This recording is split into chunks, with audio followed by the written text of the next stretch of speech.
Hello friends, शुभ संध्या। आप लोगों को प्यार भरा नमस्कार। हैप्पी नवरात्रि। आज नवरात्रि का दूसरा दिन का शाम का समय है। अब मैं अपना पाठ स्टार्ट करने जा रही हूँ देवी जी का। मैंने अच्छे से फिर से श्रृंगार कर ली और ये भोग चेंज कर दी और उसके बाद में अब जो मेरा पाठ बचा है वो संपूर्ण करेंगे।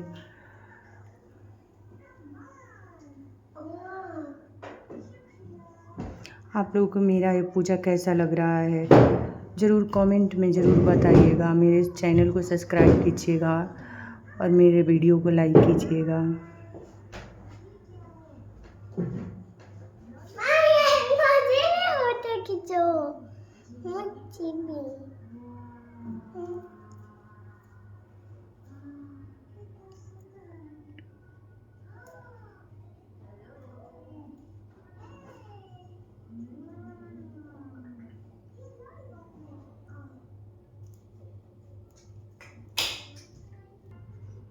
प्रेम से बोलो आदि शक्ति वाली मैया की जय।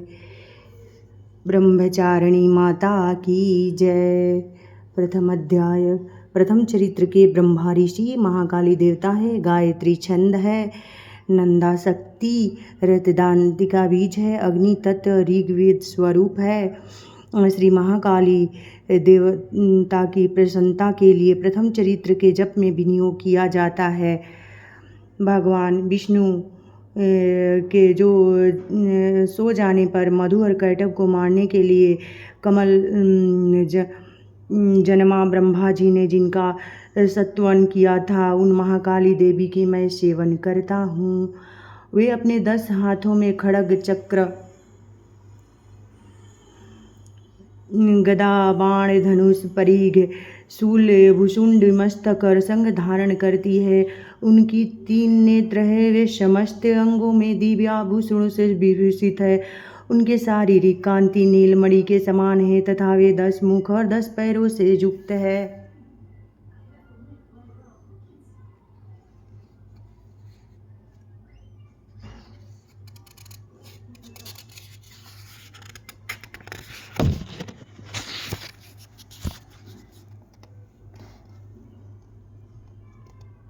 मार्कंडेय जी बोले, सूर्य के पुत्र जो स्वर्णिक जो 8वें मनु कहे जाते हैं उनकी उत्पत्ति की कथा विस्तार पूर्वक कहता हूँ, सुनो। सूर्य कुमार महाभाग स्वर्णिक भगवती महामाया के अनुग्रह से जिस प्रकार मनवंतरे के स्वामी हुए वही प्रसंग सुनाता हूँ। पूर्वकालिक की बात है। स्वरोचिष मनवंत्र में सूरथ नाम के एक राजा और चैत्र वंश में उत्पन्न हुए थे। उनका समस्त भूमंडल पर अधिकार था। वे प्रजा का अपने और पुत्रों की भांति धर्मपूर्वक पालन करते थे।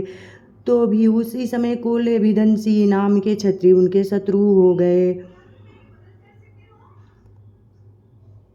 और राजा सूरथ दंडनीति बड़ी प्रबल थी। उनका शत्रुओं के संग्राम हुआ। यद्यपि कोल विधंसी संख्या में कम थे तो भी राजा सूरथ युद्ध में उनसे परास्त हो गया। तब युद्ध भूमि में अपने नगर को लौट आए और केवल अपने देश के राजा होकर रहने लगा। अब उनका अधिकार जता रहा है किंतु अभी भी उन प्रबल शत्रुओं ने उस महाभागे और राजा सूरथ आक्रमण कर दिया। राजा का बल क्षीण हो चुका था, इसीलिए उनके दुष्ट बलवान दुरात्मा मंत्रियों ने वहां उनकी राजधानी में भी राजकीय सेना और खजाने को हथिया लिया।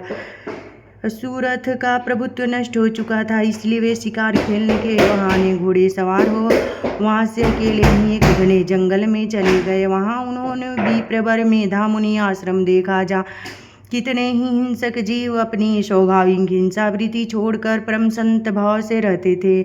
मुनि के बहुत से शिष्य उस वन की शोभा बढ़ा रहे थे।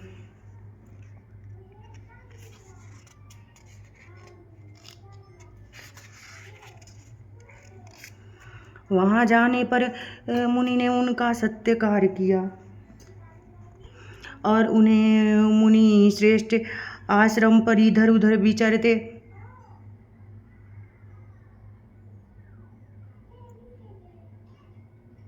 हुए कुछ काल तक रहे, फिर ममता से आकृष्ट चित्त होकर वहाँ इस प्रकार चिंता करने लगे। पूर्व काल में मेरे पूर्वजों जिस का पालन किया था वही न करे आज मुझसे रही है। पता नहीं मेरे दुराचारी वृत्तिगण उसकी धर्मपूर्वक रक्षा करते हैं या नहीं। जो सदा मद की वृषा करने वाला सूरवीर था वह मेरा प्रधान हाथी अब शत्रुओं के अधीन होकर न जाने किन किन भोगों को भोगता होगा।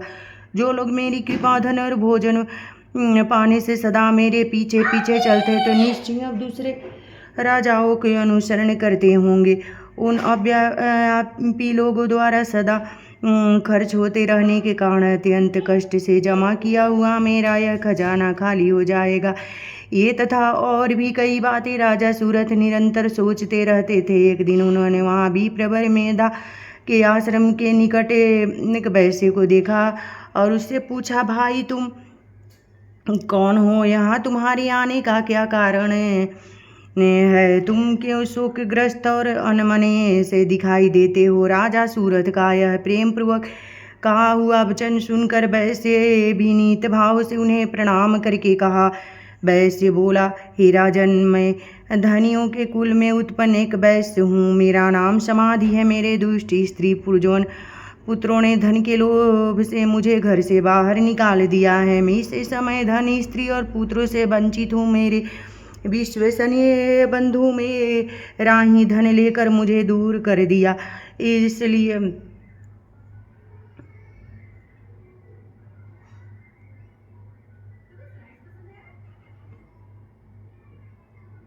दुखी होकर मैं वन चला आया हूँ। यहाँ अगर मैं इस बात को नहीं जानता कि मेरे पुत्रों स्त्री के स्वजनों की कुशल हैं या नहीं। इसी समय घर में वे कुशलता से रहते हैं अथवा नहीं, कोई कष्ट है। वो मेरे पुत्र कैसे हैं? क्या वे सदाचारी अथवा दुराचारी हो गए हैं? राजा ने पूछा। जिन लोभी स्त्री पुत्र आदि ने धन के कारण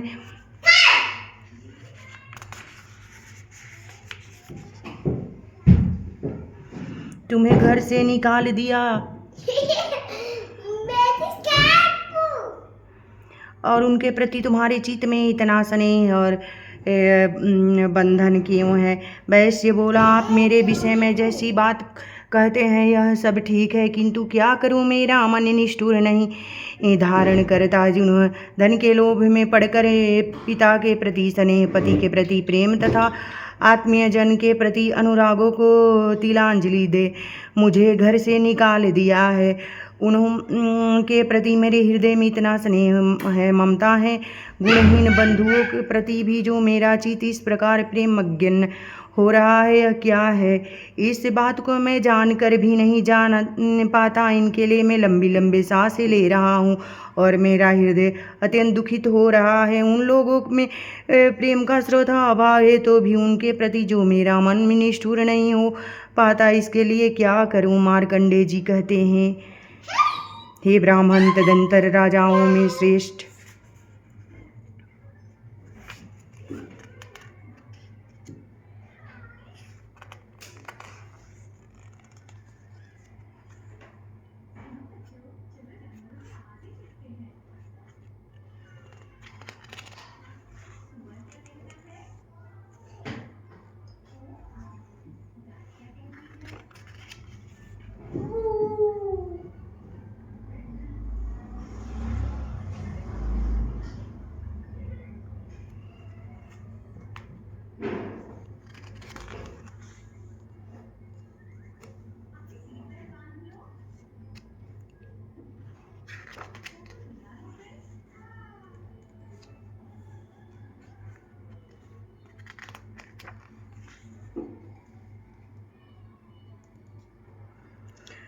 सूरथ और समाधि नामक वैसे दोनों साथ साथ मेधा मुनि के सेवा में उपस्थित हो उनके साथ यथा योग्य न्यायकूल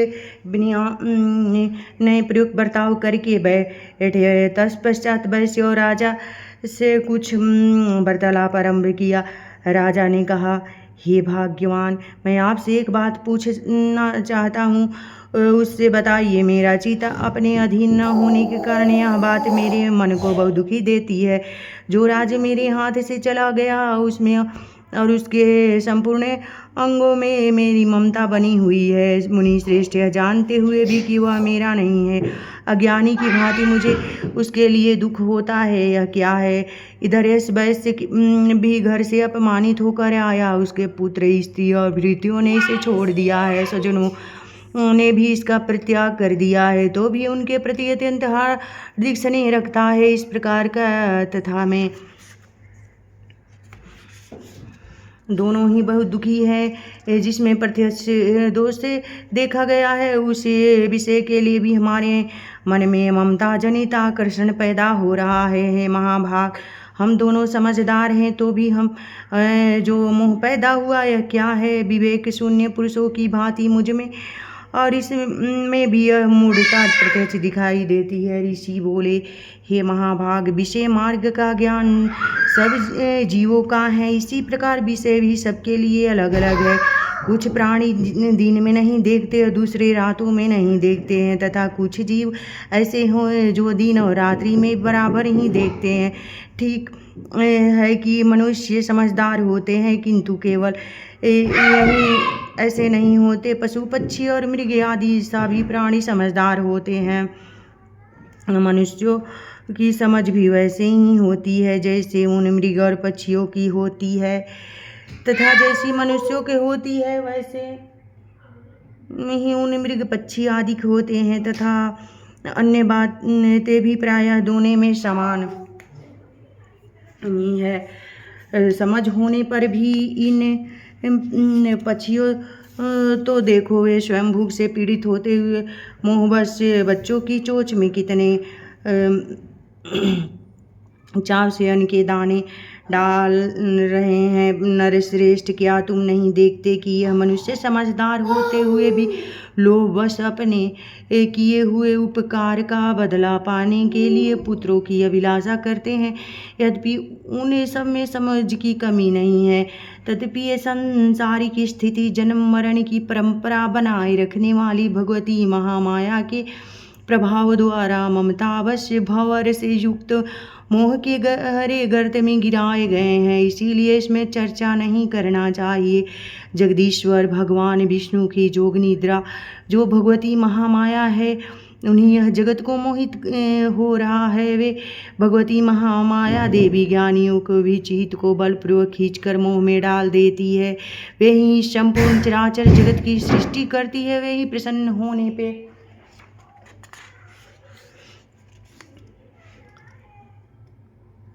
मनुष्यों के लिए वरदान देती है। वहीं पराविदा संसार बंधन और मोक्ष की हेतु भूता सनातनी देवी संपूर्ण ईश्वरों की अधीश्वरी है। राजा ने पूछा, भाग्यवान, जिन्हें आप महामाया कहते हैं, वे देवी कौन हैं? ब्राह्मण उनका अभिवार्य कैसे हुआ है, तथा उनके चरित्र कौन कौन हैं?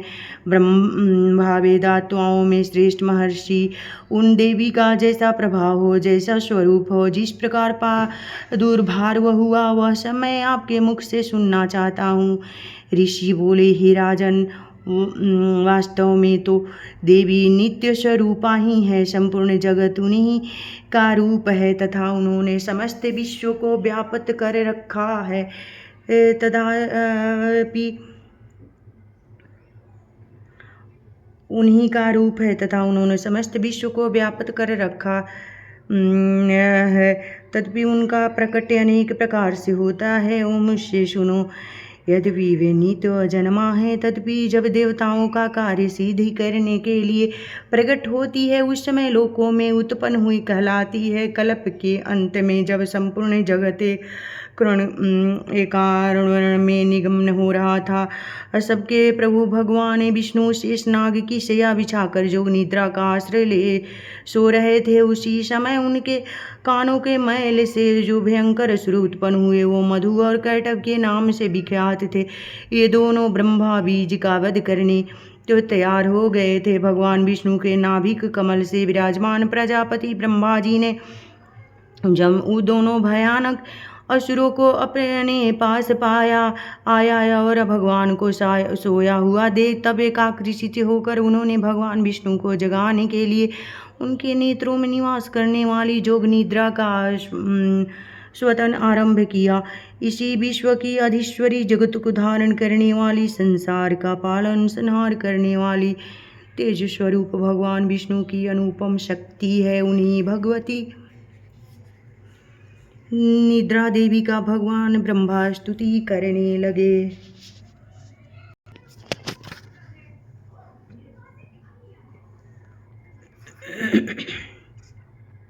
ब्रह्मा जी ने कहा, देवी तुम ही स्वाहा, तुम ही स्वधा, तुम ही वष्टकार हो, स्वर भी तुम ही हो, स्वरूप भी तुम ही हो, जीवन दायिनी सुधा हो, नित्य अक्षर प्राण में आकार उकार मकार, इन 3 मात्राओं के रूप में तुम ही स्थित हो तथा इन 3 मात्राओं के अतिरिक्त 2 बिंदु रूप नित्य अर्धमात्र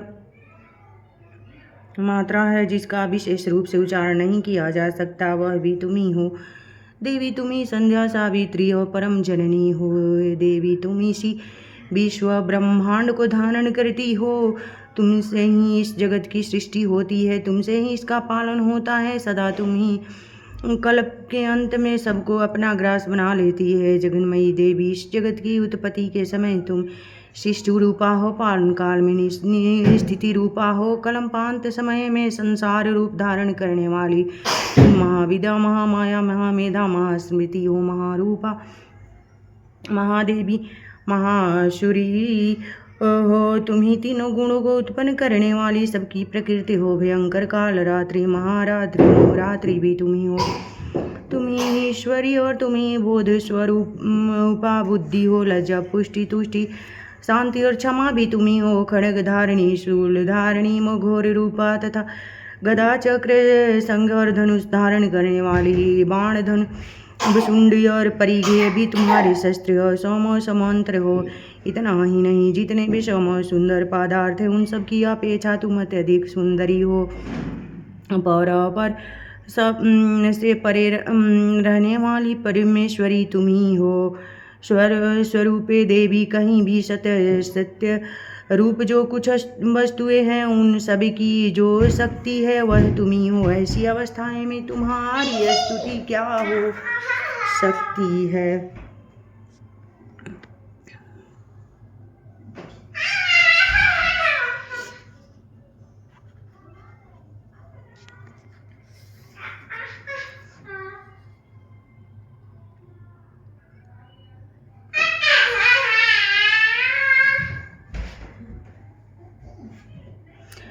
और जो इस जगत की सृष्टि पालन और संहार करते हैं उन भगवान को भी तुमने जोग निद्रा में अधीन कर दिया है। जब तुम्हारी स्तुति करने में कौन सामर्थ हो सकता है। मुझको भगवान शंकर को, भगवान विष्णु को तुमने ही शरीर धारण कराया तथा तुम्हारी स्तुति करने की शक्ति किसमें है। देवी तुम तो अपने इन उदार प्रभावों से प्रशंसनीय हो। ये जो दोनों दुर्धर्ष सुर मधुर कैटभ है इनको मोह में डाल दो। जगदीश्वर भगवान विष्णु को शीघ्र ही जगा दो। साथ ही इनके भीतर इन दोनों महान असुरों को मार डालने की बुद्धि उत्पन्न कर दो। ऋषि कहते राजन, जब ब्रह्मा जी वहाँ मधुर कैटभ को मारने उद्देश्य से भगवान विष्णु को जगाने के लिए तमोगुणी अधिष्ठात्री देवी जोग निद्रा की इसी प्रकार स्तुति की, तब तो भगवान के नेत्र, मुख, नासिका, बाहु, हृदय और वक्ष स्थल से निकल कर व्यक्त जनमा ब्रह्मा जी के सृष्टि के समझ खड़ी हो गई। और जोग निद्रा से मुक्त होने पर जगत के स्वामी भगवान जनार्दन उसी एक अक्रोण के जल में शेषनाग की सेया से जाग उठे और फिर उन्होंने उन दोनों असुरों को देखा। दुरात्मा मधुर कैटभ अत्यंत बलवान और प्रक्रमी थे और क्रोध से लाल आंखें किए ब्रह्मा जी को खा जाने के लिए उधो कर रहे थे। तब भगवान श्री हरि उठकर उन दोनों को साथ 5000 वर्षों तक केवल बुझा युद्ध किया। उन दोनों भी अत्यंत बल के कारण उन्मत्त हो रहे थे। इधर महामाया ने भी उन्हें मोह में डाल रखा था, इसलिए भगवान विष्णु